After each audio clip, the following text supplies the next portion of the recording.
Warning, this podcast contains violence, sexuality, gore, and other horrible and disturbing things. Listener discretion is advised. Also, the hosts of this venture are ignorant dipshits, so please do not take anything they say as fact. And enjoy the show. Now, are you sitting comfortably? Good. Then we'll begin.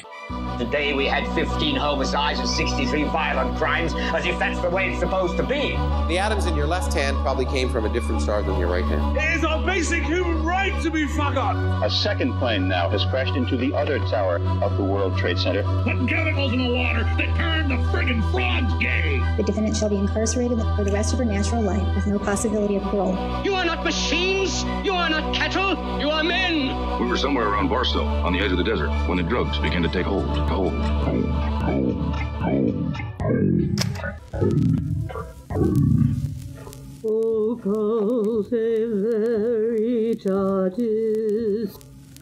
Welcome to Occultism Veritatis. I am Ood Gallifrey. Sage Murray. Leon Filger. And in studio with us. Oh, Emmy. Okay, so today we're talking about Nazi and their roots in occultism. So we're going to need something to drink with that. So let's go into poison. So, what's your poison?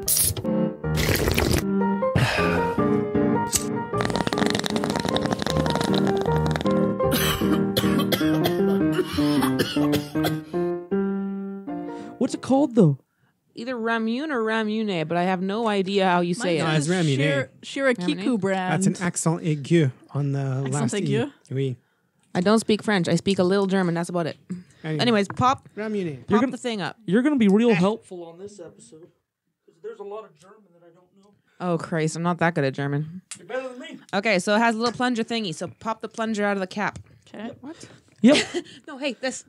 Okay, you pop it all the way out. Okay. So for those of you that don't know, the top comes off. Oh, Jesus. And this little T-shaped plunger comes out of the lid. All right. Pop the bottom of the T-shaped plunger on the little marble. Uh-huh. And then with your force of your hand, push it down. Ready? The force of your hand. I need the force of my fucking hand. Yeah, when it knocks that, you might want to... And there you go. Jesus. Ooh. There we go. Then take the thing out and it's ready to drink. That's bizarre. That releases a tiny... Oh, that's so good. That releases a tiny glass marble that provides a nucleation site for bubbles. There's a glass marble in my beverage. And it kind of tastes like a melted freezy. It's lychee. That's good. I have melon, and I'm a big fan. I thought it was pronounced lychee. It is lychee. Oh, is it lychee? I don't know. I'm white. I've never had that flavor in my mouth before. It tastes like bubble That's gum. what she said. Hey. Sorry, I keep clipping because I'm getting too excited. I want to try yours. Oh my God, that's amazing. Yeah, so I have the orange flavor, and it's pretty damn good. I've had the original and the orange, and it tastes like a halfway between, like you said, like a creamsicle and a melted popsicle. Want to try original? Melon? Yes, of course I I do. don't really like yours either. You don't like mine either? Can I try lychee? Yeah. It tastes like bubble gum.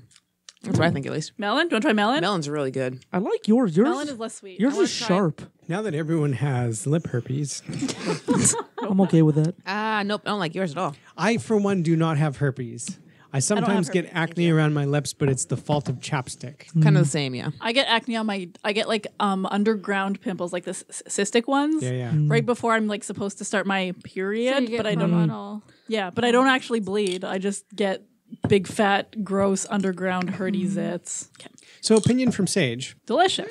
No, opinion on something else. Oh. My current depression. Is it A, postnatal depression? Could be. Or regular Leon gets depressed from time to time?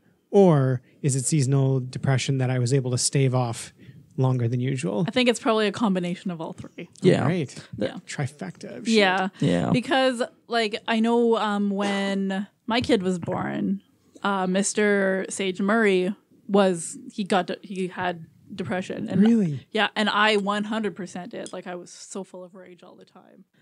And then I know that you're affected by seasonal affective disorder, and like today's like one of the only sunny days we've had in like a billion years, and it's cold as fuck. Yeah, I had noted on Facebook yesterday that it was the first time my solar lights actually turned on at night because they had enough sun to charge. Right. So like that's definitely like that'll definitely affect you. So I'm pretty sure that this bout of depression, and also like you just get depression sometimes. Yeah. I think it's just like a terrible combo right now, and soon all will be well. Interestingly, I'd said we're recording on the 9th of February right now. Mm-hmm. On the 22nd of February, I'm going in for my 15th electroconvulsive therapy treatment. We're planning to eat a cum cake in the future. Yes. Excuse me? I'm baking it. I thought that was an inside joke on the chat. No. No. Do you understand why I thought that, though? I understand why you thought that. Excuse me. Leon's cum. It's Leon's. Yeah. Any particular reason on this one? Yeah, because we're making a cum cake, obviously. Yeah. We're making Okay, that's not a reason. It's just like it's just a fact that's going to happen. It's a scientific experiment. We're doing a scientific experiment because Sage is going to bake some cupcakes, half of which contain my semen, half of which don't, and we're going to try to guess which are the cum cakes. Honestly, like friendship of the year. Yeah. And if you want to... Okay. Oh, now everyone's looking at it. Man, you have worked... That's a thing that's happening You right have now. worked real hard, and I'm real proud of you, man. Yeah, I'm super proud of you. Yeah. You've got hair on That it. took non-pubic hair. It's a head hair that got stuck on it. Yeah, no, that represents a lot of work. Like, do you have to preserve that at all? I store it in the freezer. I'm gonna put and it every in the time freezer when I get home. It's still got like frozen chunks in it. I can feel it. I was wondering why it looked so chunky. Why did you have to say that? Okay, put that shit away. I got that I hate chunks. frozen chunks of Leon Filger's semen. Oh my god, I'm gonna Is this a previously unsaid sentence So, in history? because our production schedule is like 2 months long and our episodes release about 2 months after we record them, if you're hearing this, we've already eaten this, probably. And if you want to hear the behind-the-scenes audio documentary of Sage cooking the cum cake, that's on the Patreon. Cum cakes. Cum cakes. Cum cakes. We're making the 12 recipe. cum cakes. Yes. Recipe that I gave to Sage that includes my cum makes 12 cum cakes. Okay, so so they're here's basically cum cake cupcakes. No, see, it's a double blind. No. Only Sorry. Mr. Sage Murray knows which cum cakes are which because he's taken a little bit of colored icing and putting them on all either putting it all on the cum cakes or putting them all on the non-cum cakes. Yep. And it's a double blind. Sage doesn't even know which ones have cum in them. I'm not touching these cupcakes. You might have to. So you got 50-50 odds of picking a cum cake. I'm never gonna do that. Are they in, or are they on like the frosting? No. They'll be baked The recipe calls for 3 eggs. There's a recipe? The recipe calls for 3 eggs, and I've produced 40 milliliters of cum, which will replace 1 egg. So Sage will be cooking it with 2 eggs and 40 milliliters of my semen. Mr. Sage Murray knows he's putting the results, whether it's the iced cakes or the non-iced cakes, whichever the cum cakes, he's putting it in 2 sealed envelopes and giving it to Sage, who's bringing it here to us, and only after we've eaten the cakes and tried to predict which ones had cum and which ones did not, that she will unseal the envelopes and determine which ones of us put my cum in their mouth. That single 40 milliliters probably represents 40 faps. Like I'd be maybe getting, like I'm coming into a med cup, a thin like layer on the bottom of it. Honestly, like I'll jerk off and nothing comes out. Just like a burst of dust. Burst of dust, yeah. And and I don't even enjoy that masturbation that I did. That was just like for the team. Mm-hmm. I didn't like. I wasn't even really horny when I did it. Really, I just abused myself. On that note, I just imagine you just like jacking off to that beat. This drink is delicious, and it's not full of semen. Yeah. It was the worst masturbation of my life. A dominant force in the development of Nazi ideology was Adolf Hitler. Born in a small town in Austria in 1889 to a family of minor landowners, Hitler moved to Munich in 1913. When World War I broke out the following year, he joined the German army, serving in France and in Belgium. He was promoted to the rank of Lance Corporal. After the war, Hitler returned to Munich. Like many others in the German sphere, he was embittered and humiliated by Germany's defeat in World War I, and was further outraged by the terms of the Versailles Treaty. He soon joined the small and marginal anti-Semitic German Workers' Party that changed its name in 1920 to the National Socialist German Workers' Party, or the Nazi Party for short. It is within the ranks of the party that he found a political home among others who despised Germany's democratic Weimar government and who blamed Marxists and Jews for the country's problems. Hitler was quickly recognized as an extraordinary and charismatic public speaker, and in 1921 became his party's all-powerful chairman, By 1923, the Nazi Party swelled to an estimated 56,000 members. The first years of the Weimar Republic were difficult and tumultuous.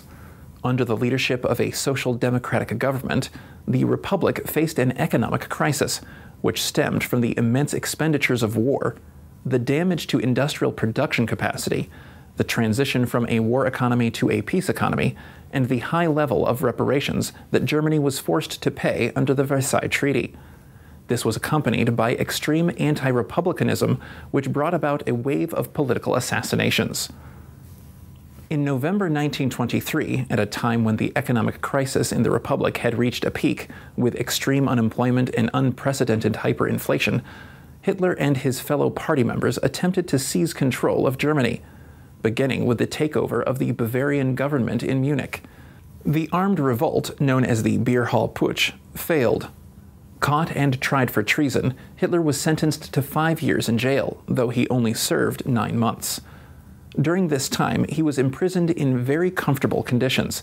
He had a private room in which he received his many guests, got regular deliveries of newspapers and books, and was surrounded by his personal assistant and friends.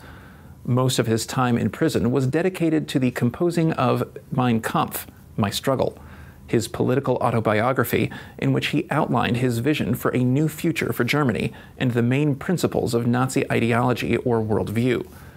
These continued to be formulated in the following years by Hitler himself and by other central figures in the Nazi Party. What then were the main principles of the Nazi ideology? Usual caveats, I'm not a historian, I'm not a professional researcher, and everything I'm mentioning today has entire books written about it. Because it's World War II, and it's German Nazi history, and there's so much stuff that I'm going to gloss over that has entire careers built around it, so I'm going to minimize things in order to tell the story, and I'm definitely going to get things wrong because I'm not a professional. So don't stop your research at this podcast episode. But today I'm talking about Nazis and the occult, or the occult roots of Nazis. So the context. Basically, the birth of ideology takes place in something called the German Occult Revival. And that was between 1880 and 1920. And basically, Germany's economy had been growing, and they've been growing as a nation in power. And, you know, when you start to get richer as a people, you know, you have your food taken care of, you have your basic needs taken care of, you can start to worry about other things, such as religion and the occult. And these guys were starting to go back to old religions, one of them being Wodinism. Awesome. And Wodinism was, of course, named after the god Odin. I am called Glad of War, Grim, Raider, and Third. I am One-Eye. I am also called Highest and True Guesser. I am Grimnir and the Hooded One. I am All-Father, Gondlier, One Bearer. I have as many names as there are winds, as many titles as there are ways to die.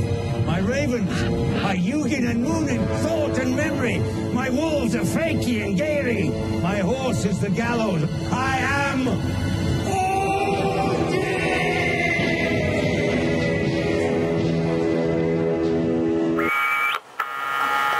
So there was 3 basic families of occult belief that were taking rise in Germany in that time period. One is Theosophy, which is basically scientists using hallucinogenic or meditative techniques to have visions. Awesome. And they try and base scientific laws off of those visions. So it's them trying to discover science through like mushroom trips and stuff. So that's called theophosy. That seems inaccurate. Yeah. I mean, it was the 1800s. There was also something called anthroposophy, rather, that was really popular. And it was a belief that there is a magical world that exists, a world of magic and power and mysteriousness, but it all worked on science-like laws. So if you could figure it out, you can manipulate it just like you can manipulate physics to do stuff. Cool. Yeah, and also astrology was a huge thing.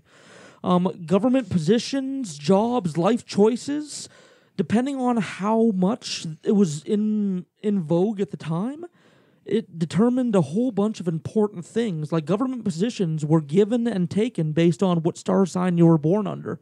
So that's kind of the background of what's happening in German society as this is rising. So they have spiritual beliefs. And her story starts with a guy called Guido von List. And yes, that's his real name, Guido von List. I wish my name was Guido. I'm probably just going to call him Guido. Yeah, so he was a monarchist. He believed that high bloodlines were in charge, and this was a very common way to think. So basically, you should only let the purest blood people be in charge of whatever country. Filthy mudbloods. Yeah, and it's also a belief that like progressivism is just trying to undermine the king. So things like democracy, equality, feminism, progressive values they're trying to take power away from the king are bad things. Oh. Yeah, so he was born in 1840 Austria. Guido was a playwright, an author, and an occultist, and he was born into a highborn family, and it's just a coincidence that he suddenly was a big fan of highborn people. Wow. Yeah.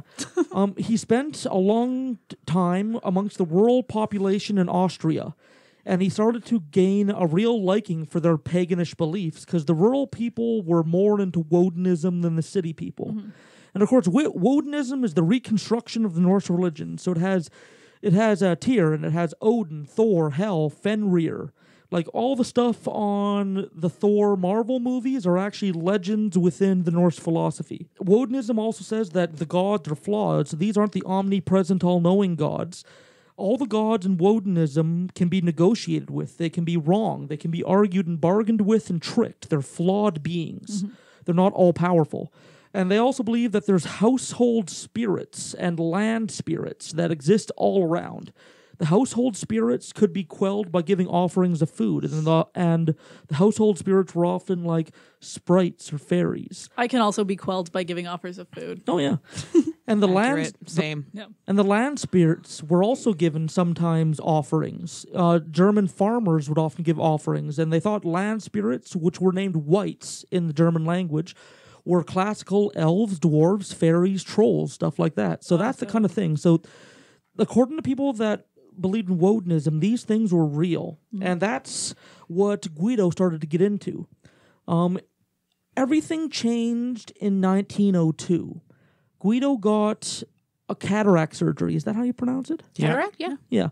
And because it was 1902, when medicine was pretty primitive back then, the surgery didn't go well, and he was blind for 11 months. Yikes. Holy heck. He comforted himself by getting one of his workers to read Norse legends to him. And in his blindness and solitude, he started to have visions, he thought. And it was after he heard of a legend with Odin. So there's a legend where Odin tears out his own eye and hangs from the neck until almost dead. And he then learns 18 wisdoms. Odin, one of the most predominant figures in Norse mythology. In nearly all depictions of the god, he is shown to only have one eye. But what is the story behind Odin's missing eye? Odin's quest for knowledge had taken him to the Yggdrasil, otherwise known as the World Tree. Located deep down underneath the roots of the tree was Mimir's well. Once Odin had arrived, he asked Mimir if he could drink from the water of the well. At first Mimir declined, telling Odin that those who seek the knowledge of the water must pay a great price. Mimir tells Odin that many have come in search for this knowledge, but once they learn of the price they must pay, no one pays. Odin dared to ask Mimir, and found the price for such knowledge was indeed his eye. After a short period of contemplation, Odin accepted Mimir's terms. Mimir took his great horn and filled it with water from the well. Odin began to drink, and the future became clear to him. He saw all the hardships that both men and gods would have to face. Once he was finished drinking, Odin reached for his face and plucked from it his right eye. Odin then handed the eye to Mimir, who in turn dropped it into the well. The eye remained in the water, shining as a sign to all who came the price that Odin, the father of gods, paid for his wisdom. Odin has shown his willingness to harm himself in order to gain knowledge on several occasions. As well as losing his right eye, he has starved himself, stabbed himself with his own spear, and even hung himself for several days while he was on his quest to discover the runes. For me, this shows how much Odin values knowledge. There is no sacrifice too great for wisdom. Similar to Theosophy, where people believe that they could gain real scientific knowledge from visions. He thought he discovered something called the Song of 18 Runes in the Odin prayer. And these 18 runes are very popular. Just to show you what are amongst some of these runes and like kind of a preview of what'll come later. So these are runes that he came out of these blind visions. This is Doppelett Sigrun. Isn't that the SS symbol, like from the Nazis? It is. Oh. It's the double victory symbol. In its original form, it represented the sun, but Guido von List re-represented it to be victory. This symbol was so popular within the Nazi... imagery. Within Nazi imagery and Nazi life, that they actually took the effort to put an extra key on German typewriters just to type a double victory. Damn. Yeah. It's because... Now, a problem with this episode is you can never believe who's playing along and who actually believes this shit. Right.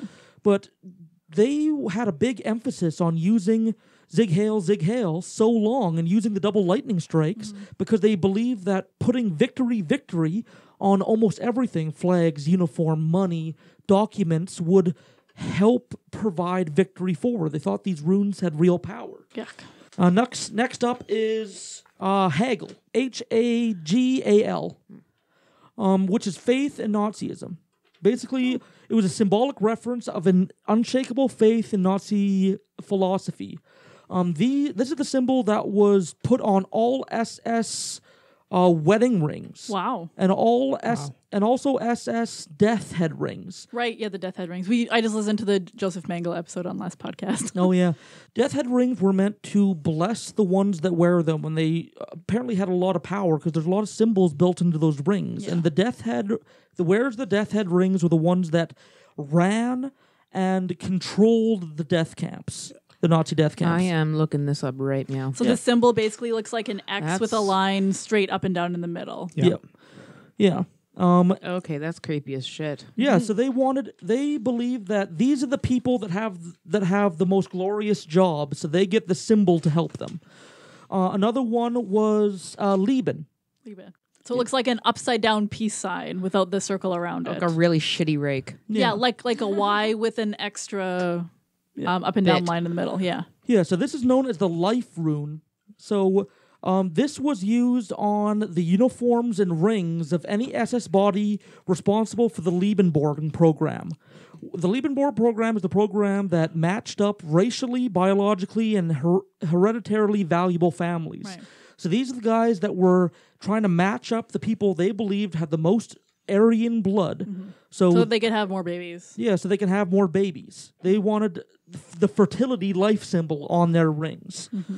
This is Odal, which is kinship, family, and blood unity. I've seen that one before. Yeah. This was given to... So this represented exactly blood unity and family and kinship. And also it came to represent Aryan family kinship. So the people who were in charge of maintaining the racial purity of the SS enforcers, so making sure officers don't sleep with those of quote-unquote lower races, they were given this symbol. So it looks like a diamond with like feet on it. Yeah. Or like upside down, kind of like a donkey head. It does kind of look like a donkey head. This is Toad. Okay, that one looks like a peace sign without the circle around it. Yeah, except it's upside down this time. Oh, it looks like the shitty rake, but like... It looks like the Eiffel Tower. Yeah. It does look like the Eiffel Tower. Now again, this originally meant yew tree, and the Hagel originally meant hail and snow. And the life rune originally meant another type of tree, but of course, Guido misattributed it to mean something. Bastardized it to mean something else. This was used in the SS to represent death. And on documents and grave markers, instead of saying so-and-so died, they would just put this symbol beside them. Interesting. Yeah, and it also represented the ferrymen. So I guess like the underworld. So hell with one L in Nazi philosophy. So it had to associate with that. That's sad that they kind of took a bunch of like actual ruins from an actual culture and just totally twisted them to their own like disgusting, gross meanings. Oh yeah. Yep. And this one is Tyr. So Tyr, it is named after the god Tyr, the god of single combat, victory, and heroic glory. So basically, in the Norse pantheon, Tyr was the head general. He had the strategy. He knew how to win fights. He knew how to go hand to hand. He was the strategic general of the Norse religion. So they wanted all the people to have this on them, so they'd have the same leadership in battle that Tyr did. Is that just an arrow? Yeah, it looks like an arrow just pointing up. Yeah. The SS thought of it as Kampf, or the battle rune, symbolizing strength in battle and military leadership. The SS commonly used it in place as a Christian cross on the grave markers of its members. So instead of a Christian cross, they would give them this. Okay. It was also used as well by the SS recruitment and training department. So they wanted to grow the armies, and they thought that the Tyr rune would help them by doing that. Interesting. So those all came from this guy's vision. Those are all the primal runes that he went through. I don't like this guy. Yeah, so he started out with 18 What a runes, tool. and he started adding more and more, and he started writing documents, like wondering what these runes could mean, and he started like writing about how these runes relate to the German people. Mm-hmm. Because these runes came from ancient German religions, like Wodenism and ancient Norse belonged to the ancient German people in part. They were one of the peoples that worshipped it. Right. So he started to get some followers, and by 1908, he formed something called the List Society, which was all the people that believed in his hype and followed after him. Basically, the List Society said that society is degenerate and broken, and it would be cleansed by a great force. Oh boy. And after that, a pan-German empire would survive, being blessed and spared by the gods, and that Germans must fight to appease the gods. And that's what they pushed forward. And they went on all these visions to try and see what the future was about. And they investigated all these runes, and eventually they came up with a whole alphabet of runes that could be used, and they were used on different guns and machine parts and flags of the Nazi army. Like, a lot of effort was put in for this extra step of putting the runes on all their stuff. That's so annoying, because that's not what they made. Like, they're not Nazi ruins, they're Norse ruins. Yeah. It's the same with the swastika. Like, it didn't start out as a bad thing, but now it's totally a bad thing and you should never use it. Yeah. It was... They just fucked everything. It was a peace symbol. The swastika goes back a long way, certainly before it became this symbol of evil. In the Chinese Book of Silk, you see comets, and some of them are spinning in such a way that you actually get the swastika in the sky, and ancient peoples will have seen this, and so it became a sign of something.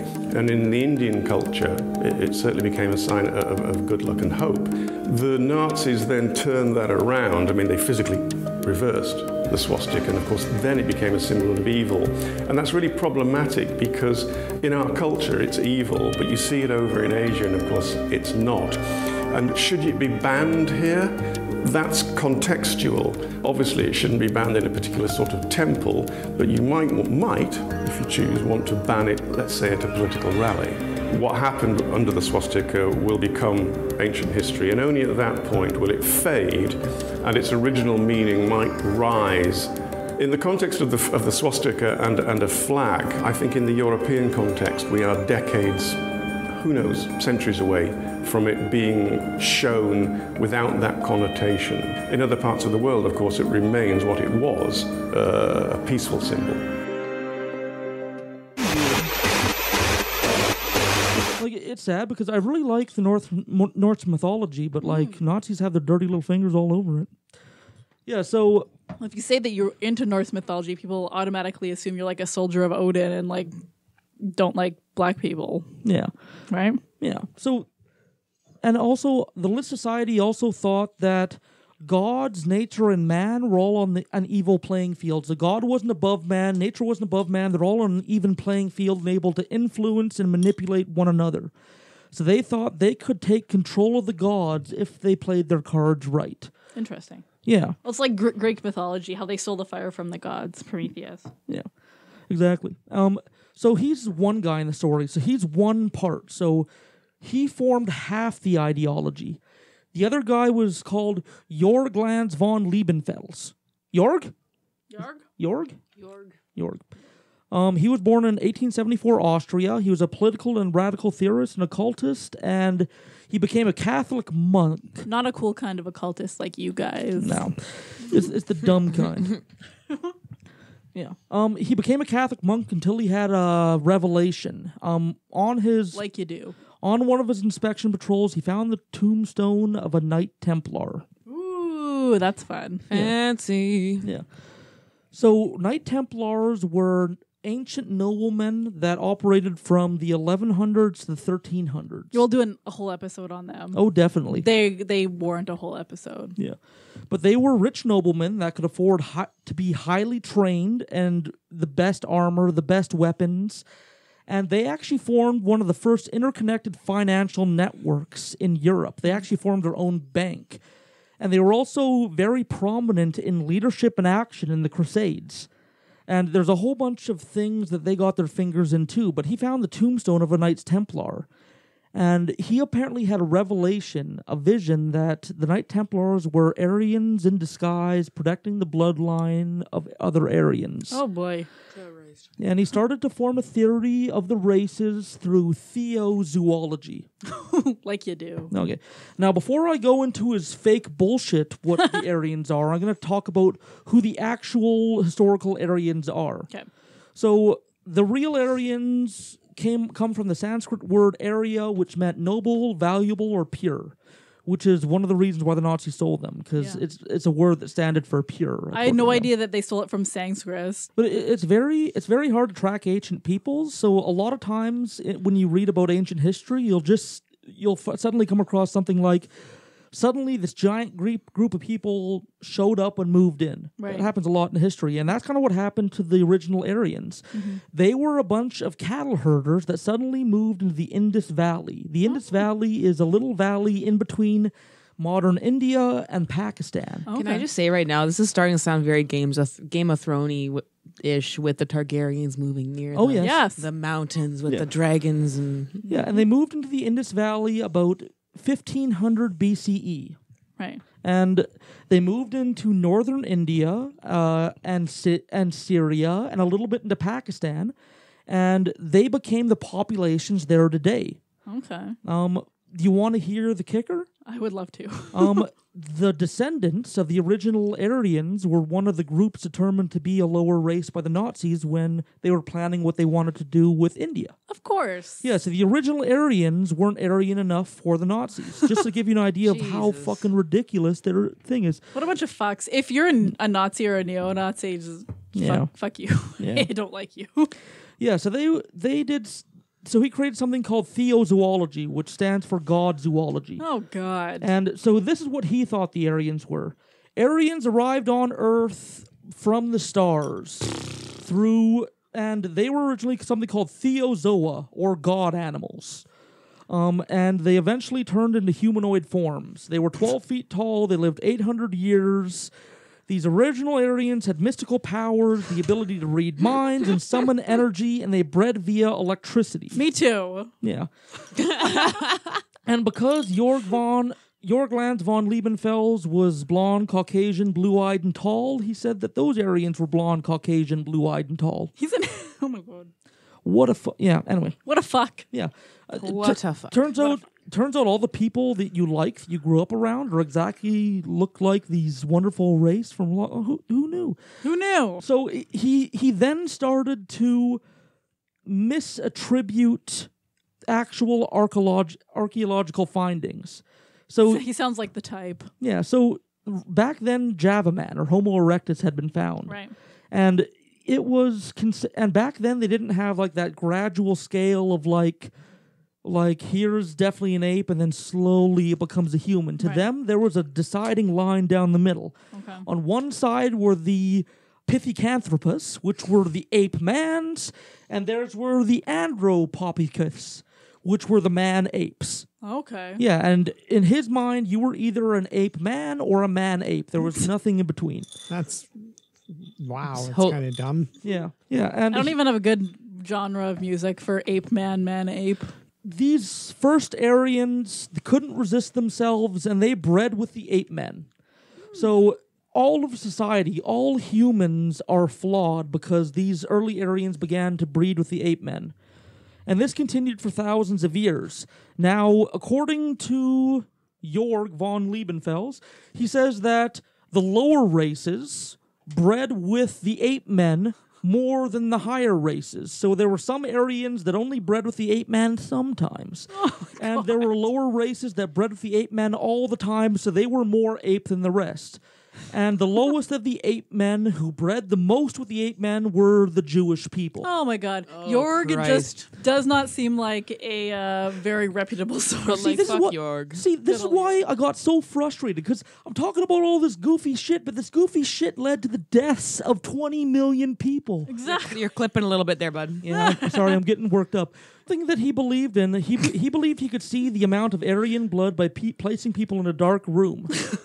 What? So basically, like a blue light, black light. You know how ancient Aryans had like energy flowing throughout them? Yeah, obviously. Clearly, yep. So this Guido guy and this Jorg von Jorg, whatever guy, they started to join each other's societies and become incestuous. So they started to like influence each other's work and work together. Those two fucks. So his next draft of theories came with some Odin stuff and some Norse stuff mixed in. So he believed that this ancient power that the Aryans have was actually the Odin force, or the Odic force. Oh boy. Which is actually a real thing in Marvel Comics, the Odin force. But yeah, of course it is. But he thought that he could see this Odin force, which would be a very slight, very, very slight red glow if you were perfectly in the dark. So in his early works, he tried to see if people glowed in the dark to see how Aryan they were. Oh boy. That's my new favorite thing. Yeah. He started to advocate castration, sterilization, and terminization of ape-like men and inferior people. And Christ, that's not my favorite thing. And what he determined to be ape-like men were all the races that he theorized by pulling shit out of his ass, bred with the early ape men more than the Aryans. Oh god. Yeah. I have to take a break. Just gonna take manuscripts written. So he wrote a manuscript and it became really famous. It got a lot of people to join his order, and it was called Theozoology, the science of the sodomite apelings and the divine. Apelings? Yeah. Oh, the science of the sodomite apelings and the divine. Okay, Sodomite Apelings is the name of my new thrash band. Oh boy. So in 1907, he formed something called the Order of the New Templars. So again, von List, he formed his society really early, and Jorg formed his society in 1907, and they started to join each other's societies and like participate with each other, and they started to jack each other off, basically. Jack each other off, share notes, Circle all that jerk. shit. Yeah. And they started to want to do something. They wanted to harmonize science, art, and religion in racial consciousness, which is basically meaning we want to find a scientific, art, and religious basis for separating the races and starting a genocide. Oh my god. Lovely. Yeah. They want to do this by researching Aryan heritage. So researching what Aryan heritage is and how to detect it, protecting Aryan heritage. Like you do. And growing Aryan blood purity. Yes. So they wanted to grow Aryan blood purity in the population. So von List died in 1919. Von Liebenfels died in 1930. But their societies and the things that they created went on. Yes. Yeah, so Jorg, he brought the Aryan legends through Norse gods and Aryan history, and he brought the basis for the anti-Semitism of the lower races, and he brought the justification for purifying the bloodline. Ugh. Guido brought Wodinism, the mystic arts, the spiritual, and the mystical to that. Mm-hmm. And it combined into this force that I can't argue that it inspired the Nazis, but it certainly had an effect. Mm-hmm. Like, I don't want to blame what happened in World War II on the occult. It's a very small part of a giant moving machine. There's lots of causes and effects, but it's certainly something that pushed it forward faster than it would have otherwise. It gave people a basis to do horrible things. Right. So, was there like major opposition to it at the time, or was it just sort of going unchecked? Anti-Semitism was very popular in the time. There was a lot of people, like just like in today's society, there's a lot of people who thought like the mystic Wodenism people were a bunch of kooks wasting time, and there's people that thought they were a bunch of hippies, and like there's a bunch of different societies. And actually, later on in the Nazi war, when generals were spending too much time with the occult bullshit, not enough time actually doing shit, Hitler actually spoke against the occult. So there was also like conflicting forces in the Nazis themselves. So this is not in any way a small, easy to understand issue. There's lots of different forces involved. So I just want to give that caveat. So this formed something called Aristophosophy or Arianism. And it was the strange combination of misapplied science. And the way that it's misapplied, I'm going to use a ghost busting analogy. Nice. So you see... Who are you going to call? Ghostbusters! The actual Ghostbusters get shit done. But I mean like amateur Ghostbusters. Like they take real scientific equipment that can do real work if used correctly. Right. And they write down the numbers that come up and they record it and all that, but they're not using it correctly. Mm-hmm. That's kind of how they misapplied the science. They took the measurements, they did the studies, but then they just misapplied their findings. They didn't know what they were measuring. Like ghost facers on Supernatural. Yeah. And it was a strange combination of misapplied science, anti-Semitism, racial hate, a population who grew up in theophosophy and esoteric occult stuff being reborn. Right. A combination of the Norse religion and German paganism. And also after World War I, after a whole generation was almost wiped out or was diminished in a huge part, it made people fearful and superstitious because they seen Germany go from this prosperous place into this almost broke country. So it made people fearful and made people want to reach for something that would solve the problem. So they were desperate. So this is the overview of Arianism, or the basic philosophy that the Nazis used to justify the genocide of 20 million people. Nazi ideology was a worldview that claimed to explain everything about the world and how it functions. At its core, the ideology was racial and biological, totalitarian and imperialistic. Nazi ideology viewed the world as divided into races, with superior and inferior races. And of course, the Aryan race, the so-called Aryan race, was the superior race to which the Nazis attributed all positive developments in humanity, in arts, in science, in technology, and so on. And all the other races of humanity fit into the racial hierarchy in various rungs beneath the so-called Aryan race. For example, the Latin race, the French, the Italians, and so on, were one rung below the Aryan race, who could appreciate culture, but do not create culture and the arts and science and so on. Within this view, the Jews were viewed as a kind of anti-race, an inhuman race of some sort, a creature of some sort that existed in human form. And the Jews were by nature evil and destructive. It was by no accident that the Nazis viewed the Jews in their ideology as a kind of microbe on the one hand, or as the devil incarnate on the other. In other words, some kind of inhuman creature with supernatural powers that could destroy everything that the Aryan race and other people had built in this world. Where did the Nazis get these ideas from? Clearly, they didn't invent anything that they argued. The Nazis drew their ideas from earlier beliefs, and particularly from developments in 19th century research in the sciences and the social sciences, and the development of modern racism, and the development of modern anti-Semitism. What the Nazis did was bring all of this together into one cohesive ideology that was setting out to explain everything. And from that ideology, they argued that the Aryan race has the natural right to rule, and as such, various policies derive from that natural right to rule. For example, The Nazis argued that they had a right to expand eastward into the territories of the lesser subhuman Slavic peoples, as they argued, because they argued falsely that Germany was the most crowded nation on earth, and therefore, because they were superior and had the right to rule, they could expand into the territory that was unfairly peopled by subhumans. They also, because of their ideology, developed other policies. For example, the policy during the course of World War II, known as T4, or as the euthanasia program, through which they murdered some 200,000 or more mentally handicapped and some physically handicapped Germans, most of them Aryans, but from a Nazi point of view, defective Aryans who didn't contribute to society.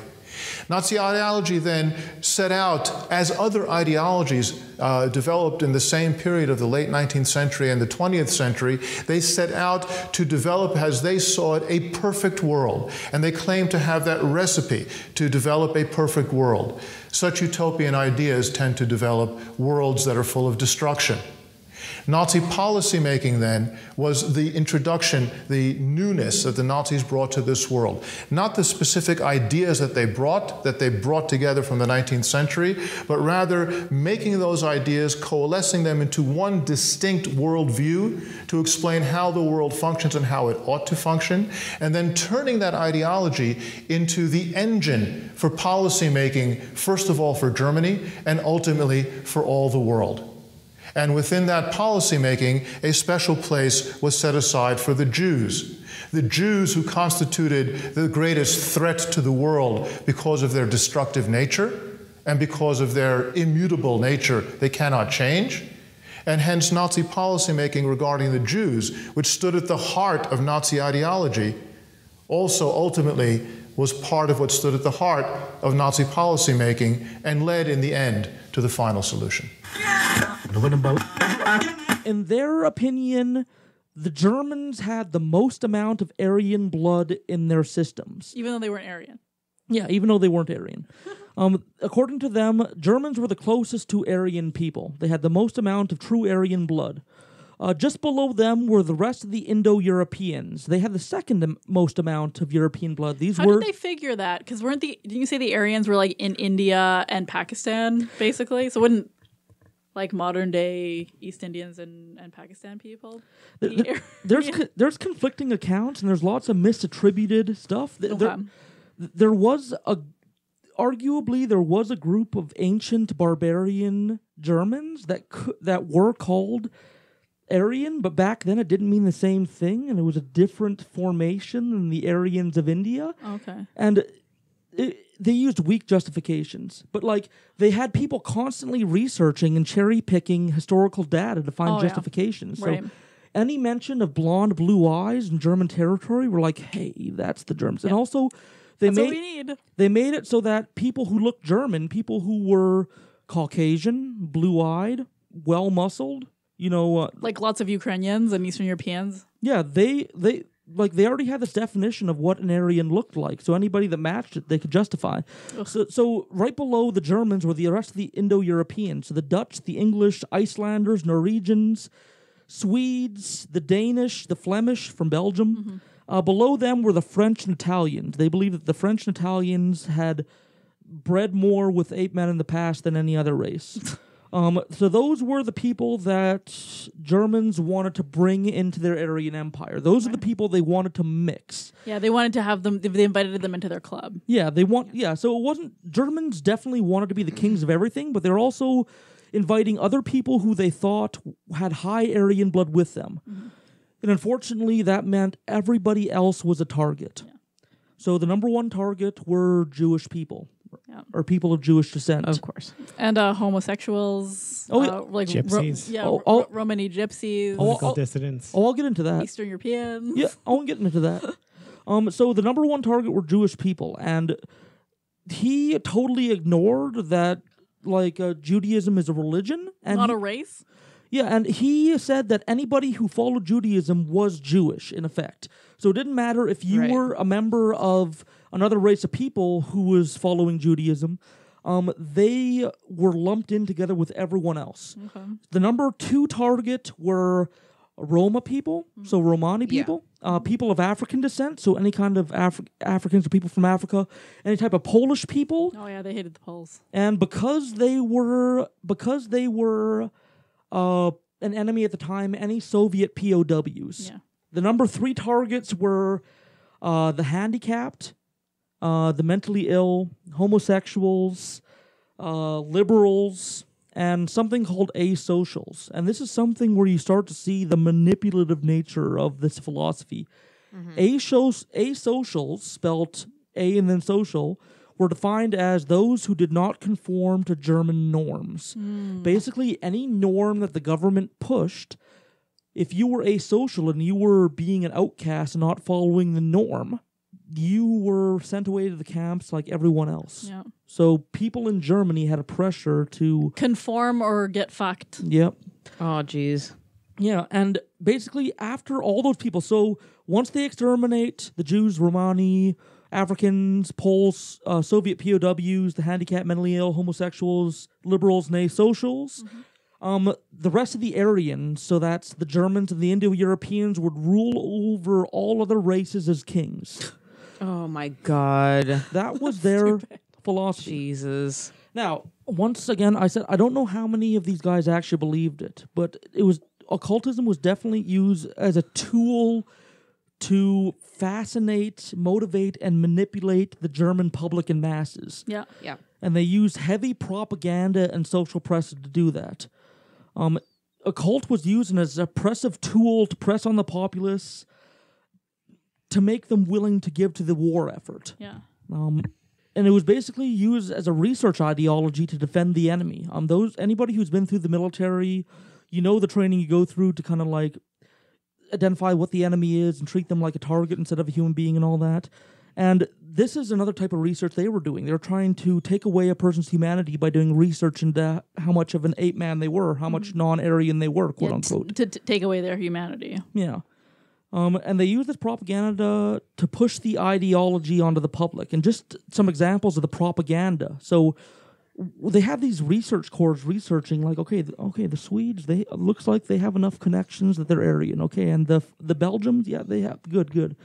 And they used their findings from all this misapplied scientific research to make all these propaganda things to the public. They had it's not known because a lot of stuff was destroyed after the war, but they financed and produced anywhere from 30 to 47 full-length feature films. Yeah. During the war effort, they made up to 47 films when the war was happening, just to make sure that the public was thoroughly distracted and had propaganda pushed on them. They made their own newspapers that were distributed to the public. And the newspapers that they didn't own, they would buy sections of newspapers in every city, and they would have Nazis write articles, cartoons, and false accounts of history in order to change them. And they always changed what was happening so that the citizens never knew what the real truth was. If any of this is sounding familiar. 1984 by George Orwell. Yeah, it's starting to sound familiar. Anyway, there was cover-ups. There was a Red Cross inspection. So basically, there was this really terrorized ghetto of Poland. Is ghetto a bad term? Not when it's actually a ghetto. Legitimate Yeah. ghetto. Okay. Basically, the Red Cross, the International Red Cross, went in to inspect it. They hired Germans to be fake citizens and they repaired buildings by just plastering them bad enough that one rain would make their walls fall again, but they just needed to look good enough for this one Red Cross inspection. Yeah. And they hired a bunch of Germans to act like they were living in this area and that things were fine. Band-Aid on a bullet wound? Yeah, and they actually put together, like, it seems like it's a movie, but they put together an orchestra that these Red Cross people could see being played by the quote-unquote Polish citizens of this quote-unquote ghetto to see that they were quote-unquote fine. Yep. And of course, the asocial thing was a pressure to conform. Don't make too much noise about the truths of what are going on, or you are going to be singled out and shipped away from your family. Yeah. Like, and the occult shit, when you get to the top, when you start talking about, like, you know, the Aryans from before time that breathed through electricity, yeah. That was... I forgot about that already. Yeah, that was... It's a lot like Scientology, where you don't learn about the really wacky shit until you're way up in the German military ranks. Yeah, when you're already, like, committed. Yeah, so that's kind of what it was like. So we were seeing this goofy shit like, did the average soldier think that Aryans were electric-breeding supermen from before time? No, they thought they were fighting for German and German interests. Mm-hmm. But it helped to have a little bit of backing to it, a little bit of like, we are claiming our land again. So they... A little clout and a little bit of a flex. Yeah, so they let kind of the citizen-appropriate, occult, quote-unquote, findings, quote-unquote, out to the public to influence them. Ugh. Now, Hitler wasn't a fan of the occult. He thought it as a good tool.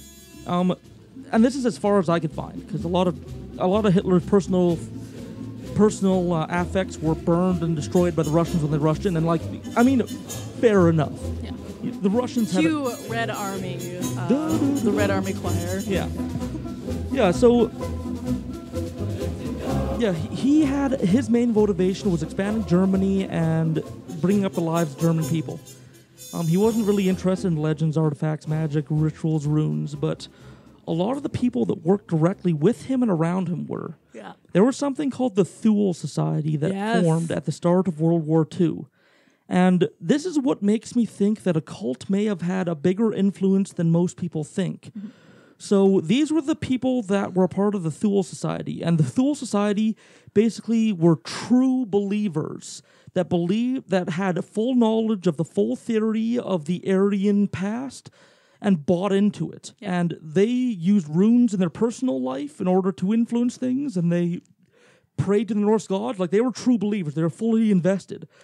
These are among some of their members. Rudolf Hess, yes, who was the deputy Führer.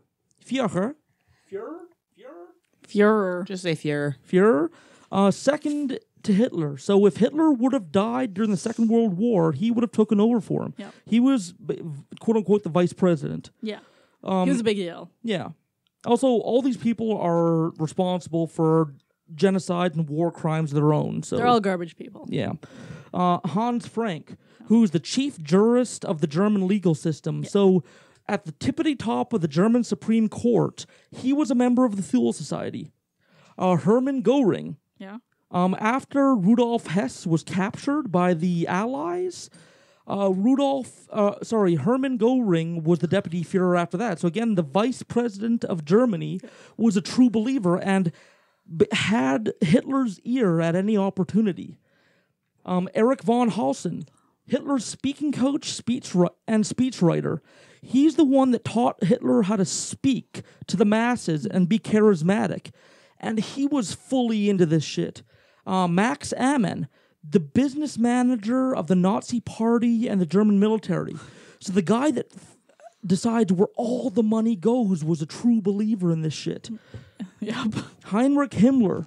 The architect. Yes, the architect of the Holocaust, who's in charge of setting up, maintaining, and managing the concentration camps. And he is personally responsible for anywhere from 14 to 20 million murders. Yeah. He formed the ideology. What kind of money are they playing with?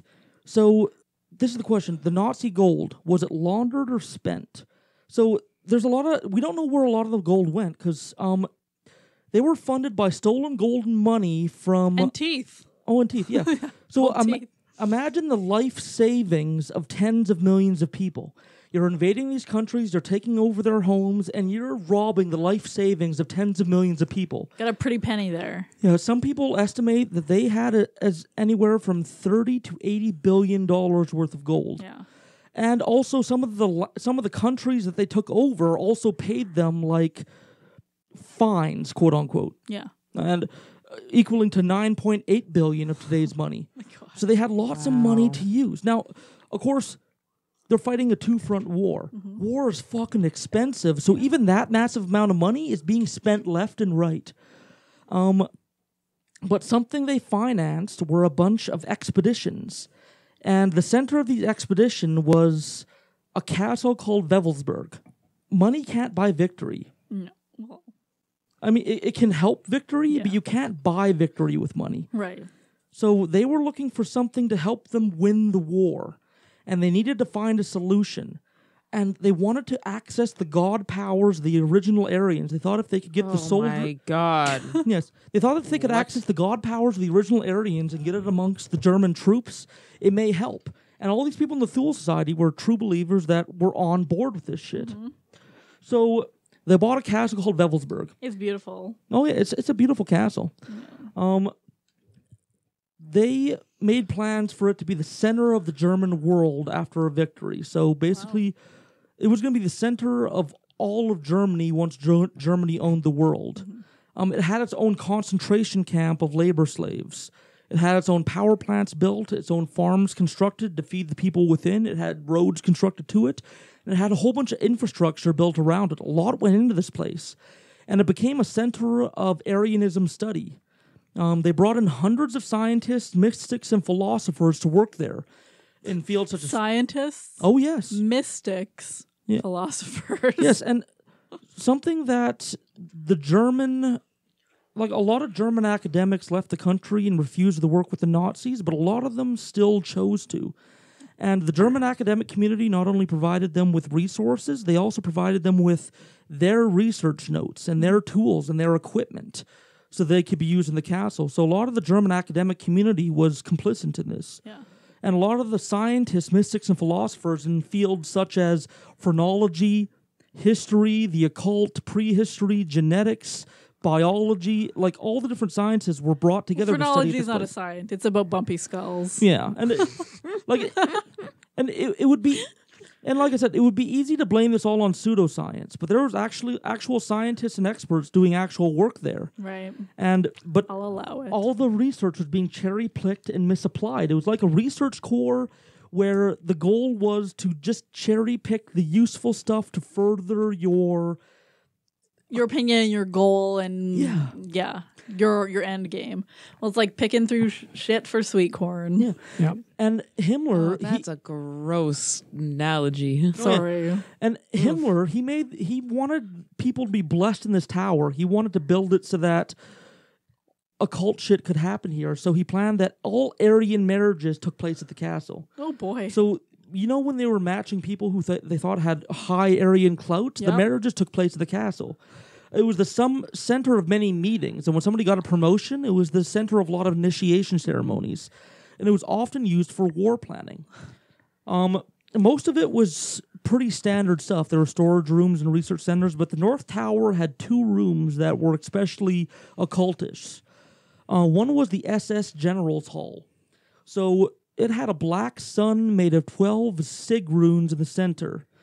Which are the sig runes? Those are the SS ones, right? Yeah, those are the SS lightning marks. Yeah, the lightning bolts. So there was 12 of them going around in a circle. I think we accidentally put that on our first business card. We did. Sorry. Yeah, sorry about that. I didn't know. Yeah.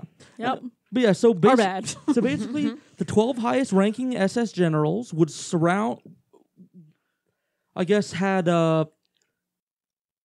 12 lightning bolts in the center that stood for them, 12 victories. And there was a gold seal in the center of this black sun. And it was supposed to be the center of the German universe. And it was theorized by some that Himmler would stand in the center here, at the center of the German universe, while the 12 highest ranking SS generals would do something. Nobody knew what they did in there. Nobody that went in there brought any stories out. They were all very secretive and very close to the chest on that one. So we don't know whether they did occult shit or not in there. Probably. The second room was a giant old cistern. Ooh, fun. So this is called the Gruft Vault. So the first one was the SS officer room, which had the black sun in the middle, and yeah. Gruft Vault? Gruft Vault is the name of my new super racist black metal band. Yeah. Okay, that's fair though. Yeah. So a cistern is a giant medieval stone rain catcher. So it's a giant tower that was built to collect rainwater and all that. They filled it all the way up with concrete. They put a copper pipe going down from the center, and the other end of the copper pipe went into a natural vein of natural gas. Oh, fun. So Germans love their gas. So and also in a lot of sauerkraut. And also on the top, I'm not sorry. There was this. Sorry, Ood. There was a 30-ton gold seal that started with a swastika in the center, and then it had arms branching off of it at right angles to make this complex pattern. And it was this 30-ton gold seal above this copper pipe coming out of the middle of the floor. Oh boy! And it was theorized if you were to light that, the natural gas there would provide a 900-year trickle, so that flame would burn for 900 years. The swastika was known as the race emblem of Germany. So basically, that was the symbol for the German race. Right. And it was also a symbol for life for them. So they thought that this room with the eternal German flame above that swastika was supposed to be mystical in some degree. And things and offerings could be burned in that flame. Again? Man, when I was in Ukraine... Yeah. There, we went to these bazaars, which were just like giant rambling flea markets, basically. Right. Yeah. They had so much Nazi shit because so many Ukrainians are so racist. Really? Oh my God. I did not know that. It's real bad some places. Like so many pro-Nazi shit? Yeah. Oh my God. Yeah, like I know a lot of people who have immigrated from Ukraine who are like my age who are so racist. Yeah. Oh, it's bad. That's awkward. So why did a lot of these scientific people come and work for the Nazis? Well, they just money. They grew up in an environment where they couldn't get research dollars. Remember that Germany suffered from hyperinflation after the First World War. Oh, yeah. Their money was useless and their country was falling apart economically. You had to bring a wheelbarrow full of money to the grocery store to buy a loaf of bread. It was getting fucked up.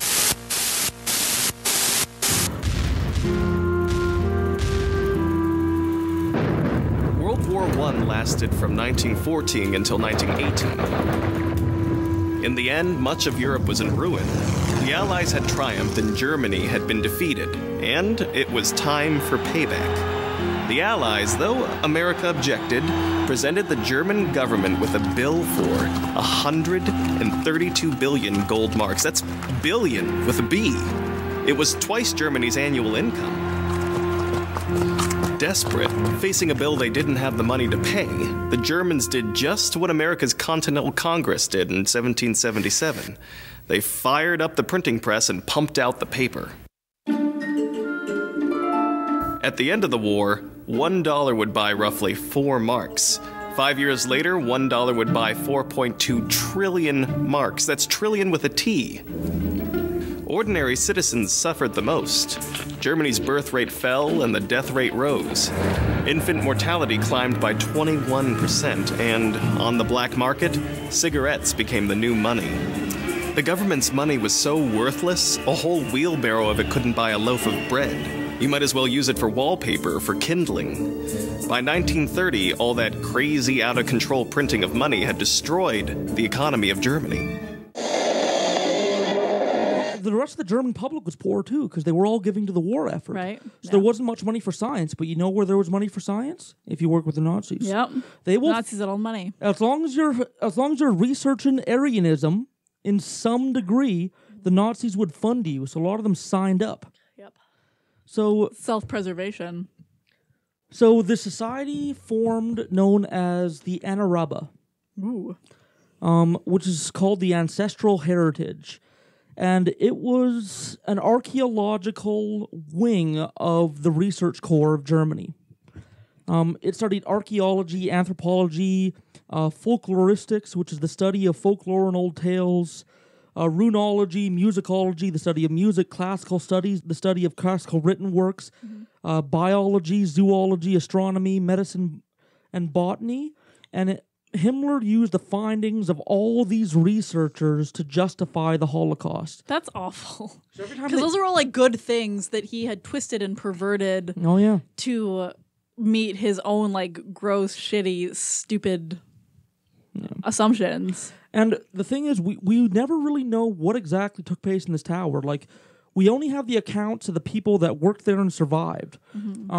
Because nobody kept any journals there. And after the war effort was lost in Germany and they abandoned this castle, they opened up the castle, they let it burn, and they let the locals loot it as much as they want. Yeah. So anything that could have been there has been lost. Yep.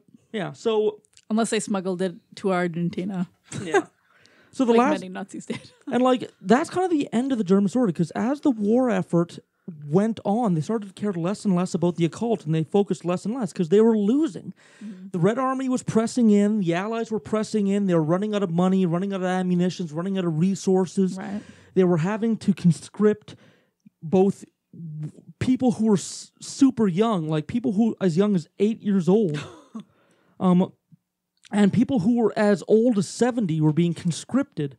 It's kind of funny. The last stand of Berlin, all the adult men had either been captured, killed, or surrendered. Yep. So the people that defended Berlin were literally a bunch of 8 to 12-year-olds and a bunch of 70 to 80-year-old men. That's really sad. That was the last stand of Germany. But the only thing that kept on going were these expeditions.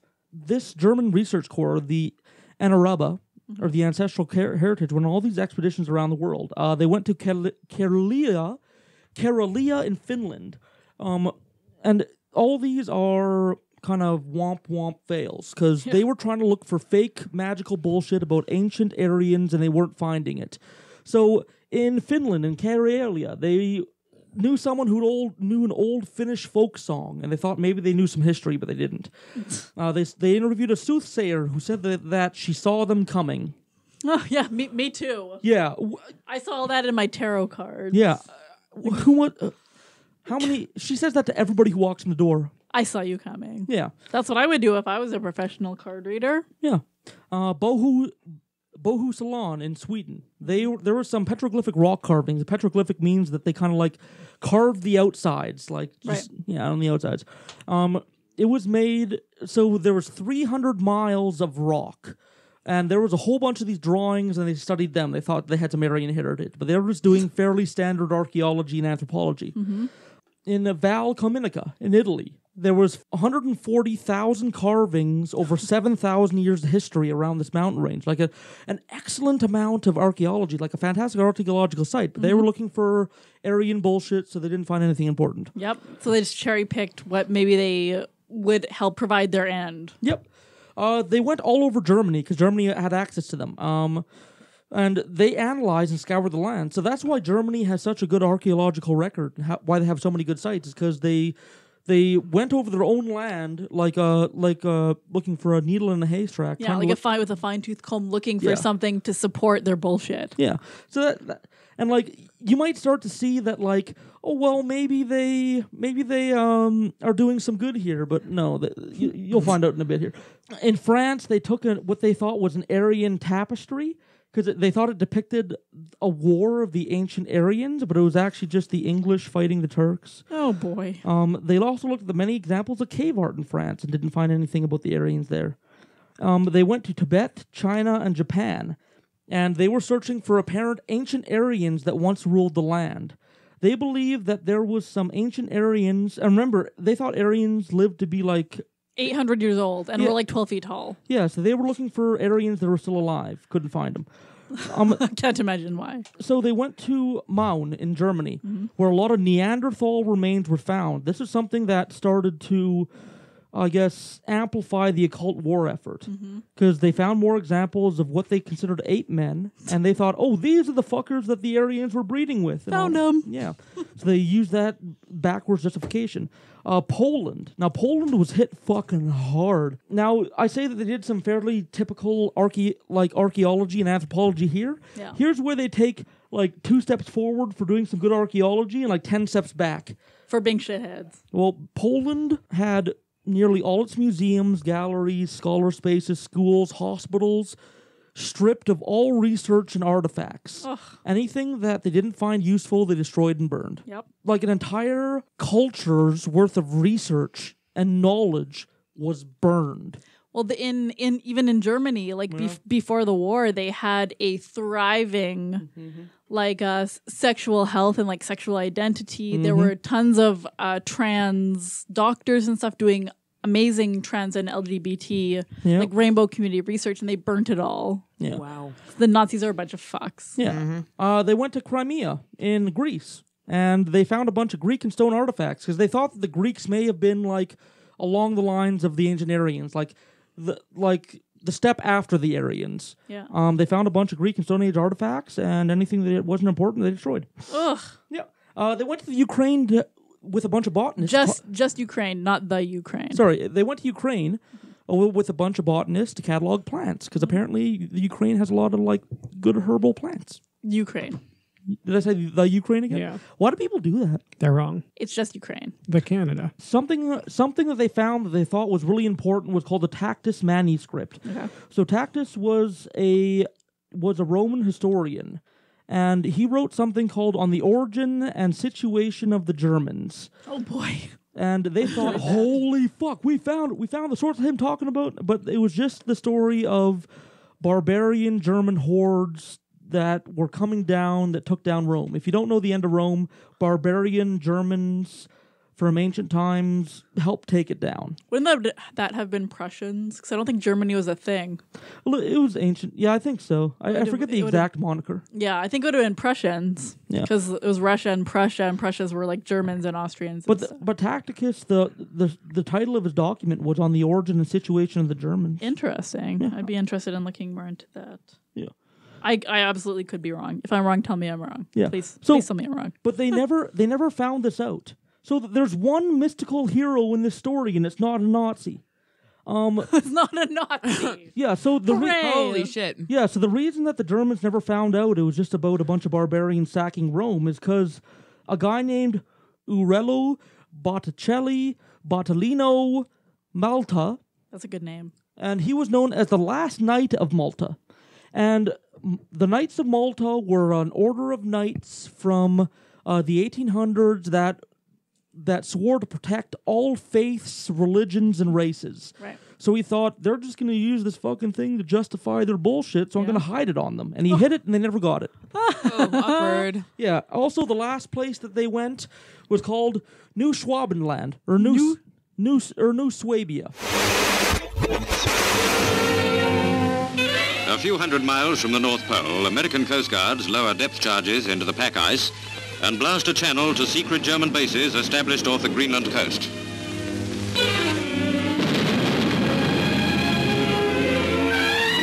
A longboat pulls away to destroy the radio stations from which the Nazis were sending weather reports to Germany.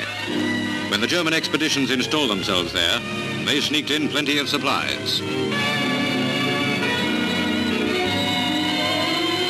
Back to the U.S. cutter comes a load of 60 prisoners. They had scuttled their 3 ships before surrendering. No more weather reports for the Nazis. A new center of low depression has set in.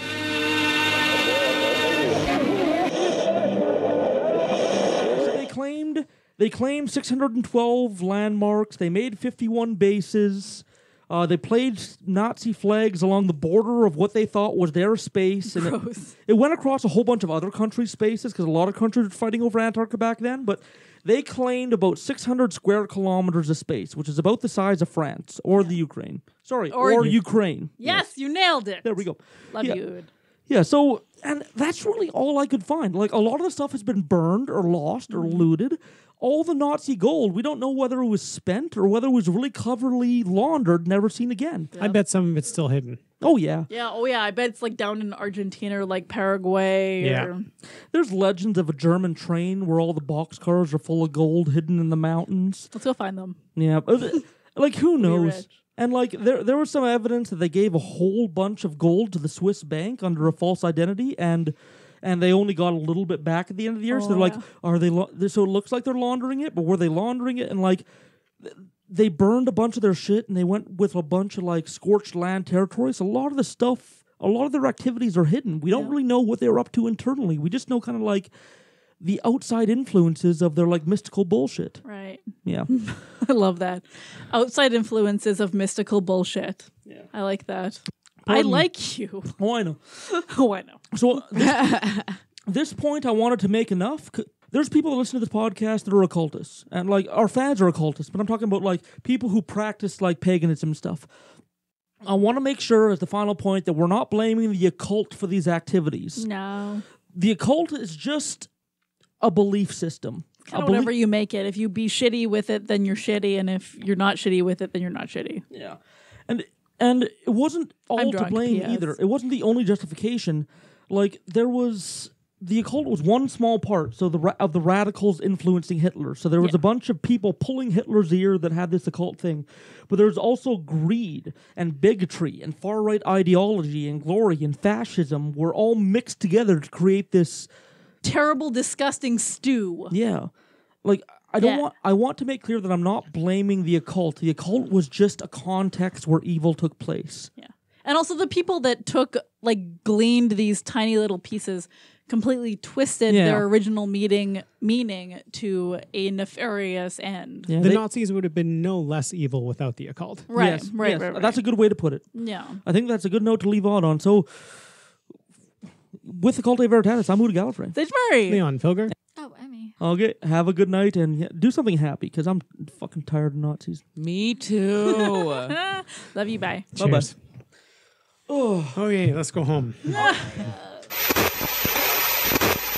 Alrighty, that episode was, dour. I don't know if you're as emotionally drained from listening to it as I was researching it, but I think we need a little pick-me-up after that one. So here is a song about a child who was affected by naming laws and parents who wanted to name him something arguably problematic.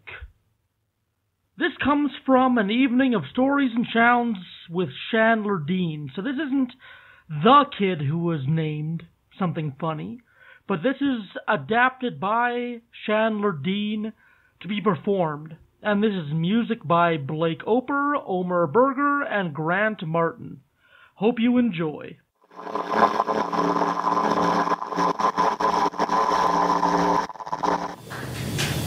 Hey everybody! The name's Albin. Pretty easy name to pronounce. Albin. But when people try to read my name, they run into a whole lot of trouble. And that's because of the funny little way that my name, Albin, is spelled. See, my name's pronounced Albin, but it's actually spelled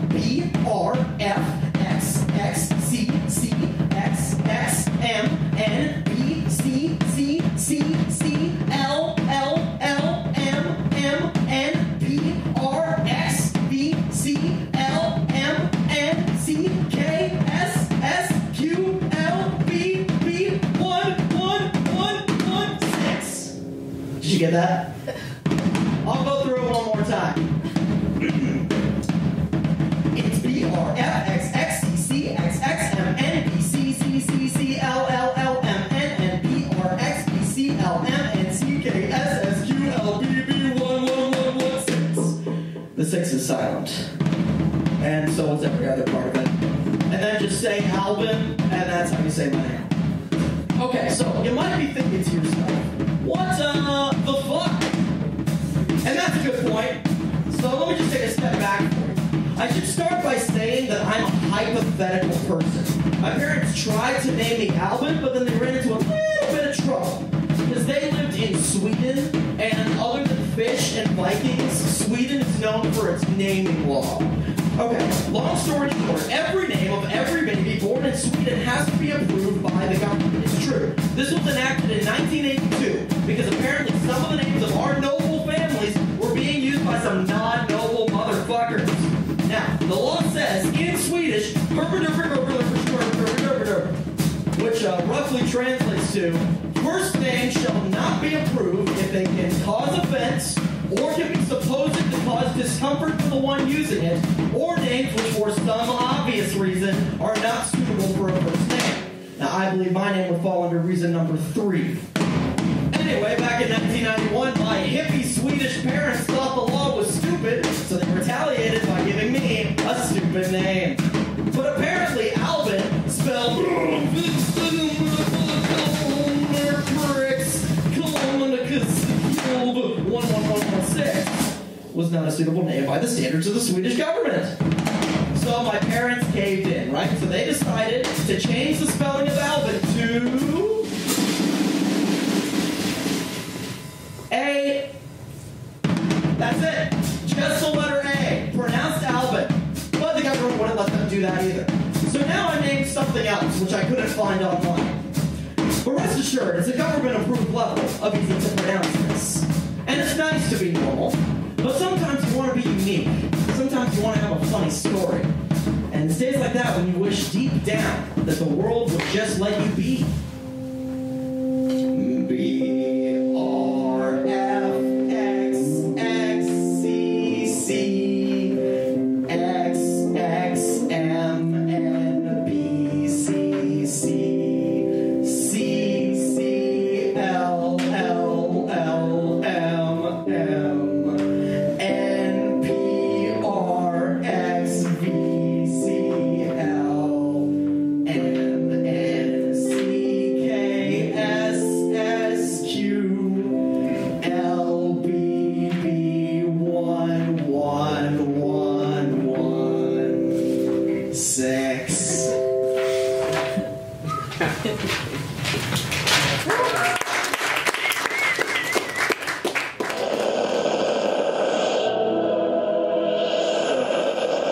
So once a while on the Twitter, I'll ask for smitings and blessings from Val. That's fun. And people will submit people Val wants to smite and people Val wants to bless. So these are the prayers to Val for this after show.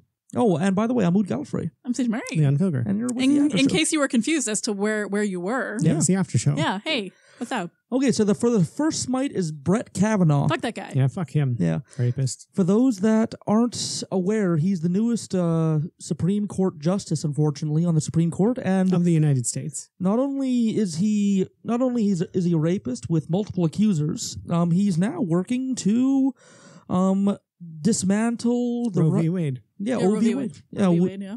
Which is the justification for allowing abortion to be legal in America. So.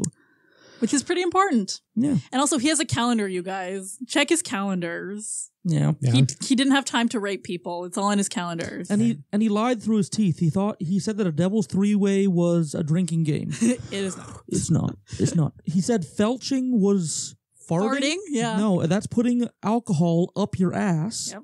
Hey, speaking of calendars, Mrs. Leon Filger was in a nude calendar this year. Oh, I saw the picture. She looked so good. Awesome. Yes. Good for her. Yeah. I wouldn't do it.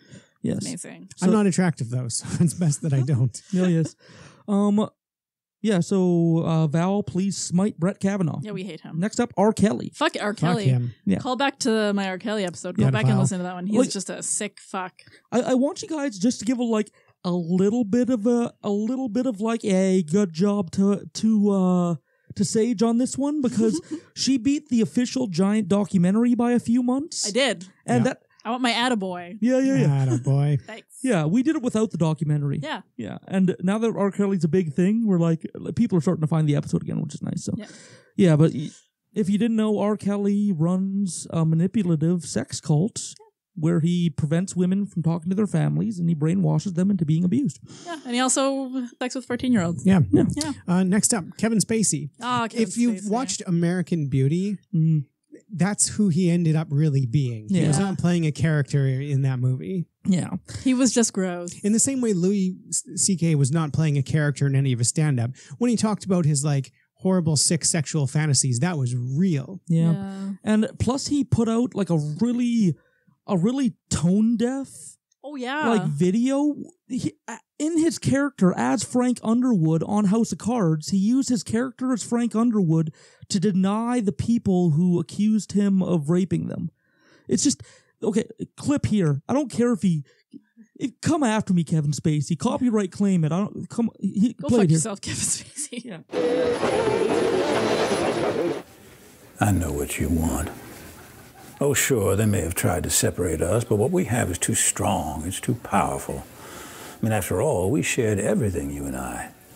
I told you my deepest, darkest secrets. I showed you exactly what people are capable of. I shocked you with my honesty, but mostly I challenged you and made you think. And you trusted me, even though you knew you shouldn't. So we're not done, no matter what anyone says.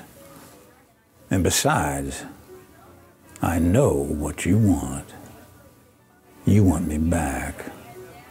Of course, some believed everything and had just been waiting with bated breath to hear me confess it all. They're just dying to have me declare that everything said is true and that I got what I deserved. Wouldn't that be easy? If it was all so simple. Only you and I both know it's never that simple, not in politics and not in life. But you wouldn't believe the worst without evidence, would you? You wouldn't rush to judgments without facts, would you? Did you? No, not you. You're smarter than that. Anyway, all this presumption made for such an unsatisfying ending, and to think it could have been such a memorable send-off. I mean, if you and I have learned nothing else these past years, it's that in life and art, nothing should be off the table. We weren't afraid, not of what we said and not of what we did, and we're still not afraid. Because I can promise you this. If I didn't pay the price for the things we both know I did do, I'm certainly not going to pay the price for the things I didn't do. Oh, of course, they're going to say I'm being disrespectful, not playing by the rules, like I ever played by anyone's rules before. I never did, and you loved it. Anyhow, despite all the poppycock, the animosity, the headlines, the impeachment without a trial, despite everything, despite even my own death, I feel surprisingly good. And my confidence grows each day that soon enough you will know the full truth. Okay, so you just heard that. That's cringy as fuck. Yeah.